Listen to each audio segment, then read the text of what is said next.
Brazil, we have a high potential to yellow fever virus transmission. The increased risk is connected with human occupation of lands and also environmental changes. When we see the landscape, we have a mix between forest fragments and crops and also cattle and humans. And the way the virus migrate from Amazon region to Atlantic forest is along those fragments. We have a big potential for the virus invasion and installation in urban areas. So when I go to the field to collect mosquitoes for the people from the CADDE project, but why we collect mosquitoes? Because we have to know if they are infected with yellow fever or other virus. So the field mosquitoes were collected and then brought to São Paulo, to Instituto de Medicina Tropical. And in that lab, mosquitoes were to be sequenced. And also, when we are looking for the virus, we have to isolate the virus, the RNA of the virus, and those arbovirus will be also sequenced to be identified and studied. We know the mosquitoes are here, we know they are alive. Se eu tirar a tampa aqui agora, eles vão escapar. Well, we don't want that, but if this is open, of course, the cap is open. It's very difficult to predict when the next pandemic actually will occur. ZEBRA stands for Zika in Brazil Real-Time Analysis. The project kick-started in 2016 and essentially was a project trying to bring scientific evidence during the Zika public health emergency. So there were different developments and different projects that were spin-offs of the ZEBRA. CADDE started in March 2019. CADDE was targeting not just a variety of other mosquito-borne viruses, including yellow fever, dengue and chikungunya, but also there was a component in CADDE to investigate any new virus that might emerge throughout the duration of the project. In São Paulo, but then we could expand broadly. I'm very happy to have all you guys here. At the time of the Zika crisis, I was the director of the Institute of Tropical Medicine, and we thought we need to do more broad research on Zika, and that's how I started working with the ZEBRA project and the group here in UK. So the key thing on that study is that there was this new technology. So the lab in Birmingham, so that is Professor Nick Lohman and Dr. Josh Quick had developed easily deployable technique to sequence Ebola virus genomes during the outbreak in West Africa in 2014-2016. And that was sort of the approach that we used here. I think what is really useful and important about the technique is that it's portable, it's easy to use, its implementation and maintenance costs are very low compared to other approaches, and it's scalable. It's very easily scalable to not just other settings, but to other viruses.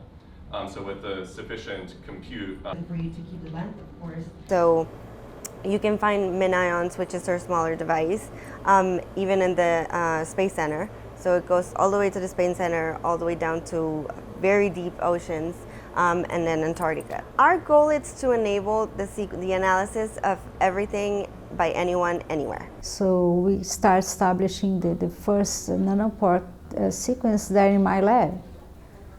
So we put everybody together to work, all the students that were there at that time, so they could learn this new technology. And there was this call that was a joint venture from MRC and Newton Funds with FAPESP, that's a local agency. So we combined this and we submitted a grant.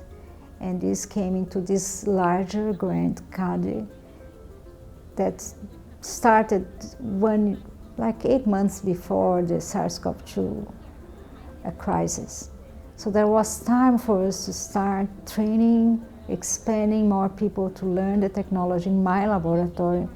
And when the SARS-CoV-2 arrived, then we were ready to go. So we had everything, all the reagents, people trained, so we could really do it fast. So in the beginning, our group was the main group doing sequencing in Brazil. 9 months after CADDE, 9-10 months after CADDE started, we had the first SARS-CoV-2 cases in Brazil, which were detected by our team in about 48 hours, from sample, clinical sample, to sequencing, to interpretation, to report, and to data being shared online. All that was done in 48 hours. And I think that was just the beginning. So we had to shift the project from arboviruses to SARS-CoV-2 to try to address some of the most pressing questions on SARS-CoV-2, again, epidemiology and evolution and public health more generally. And so far, CADDE has published over 50 papers on the SARS-CoV-2 crisis in Brazil, including the detection of the first SARS-CoV-2 case in Latin America, including the detection of the first alpha variant of concern cases in Brazil, including the first cases of the P1 or gamma variant of concern, also done by the CADDE team in January 2021, and then more recently, the first case of monkeypox in only 16 hours. So we're getting faster. Our team is getting better at it, and I think we're getting more connected. And I think the importance, because global outbreaks need global partnerships, and I think that the fact that our team is well-oiled and is working together very well allows us to respond to new viral epidemics and pandemics even quicker.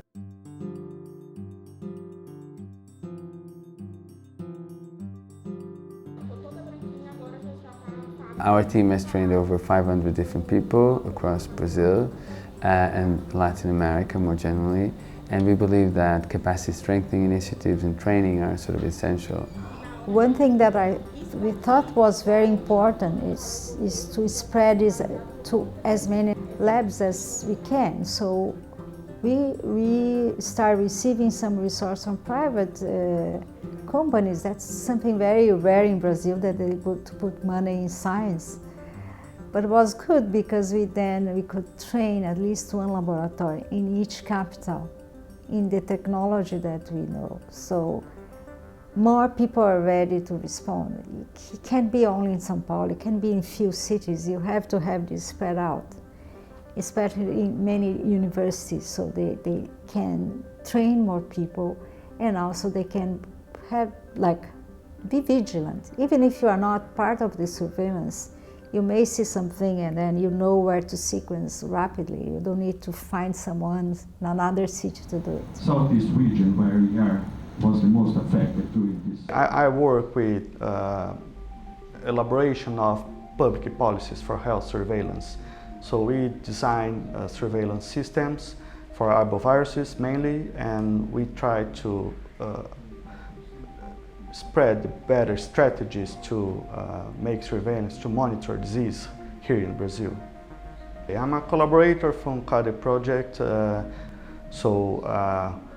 the information produced by this group is of interest of the Ministry of Health, since it helps to answer a lot of questions that we have on surveillance of arboviruses.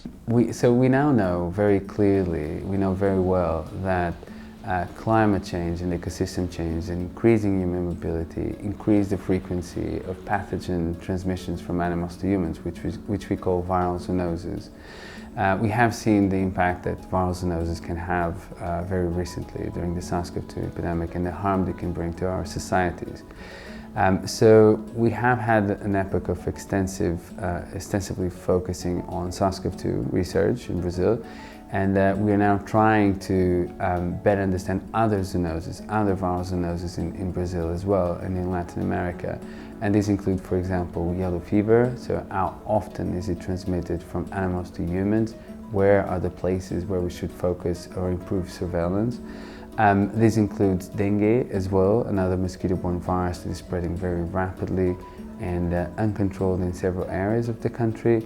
And this includes still chikungunya, which is another poorly understood and studied mosquito-borne virus that emerged in 2014, again also in the northeast region of Brazil, and spread very rapidly throughout the country and throughout Latin America. So for the future, what we plan to do, so far we have done mostly retrospective outbreak investigations. So for the future, we're really interested in doing prospective, cutting-edge viral metagenomic approaches and targeted approaches, so we can detect simultaneously using cheap, affordable, and adoptable approaches any virus, known or novel virus, both in animals and human populations.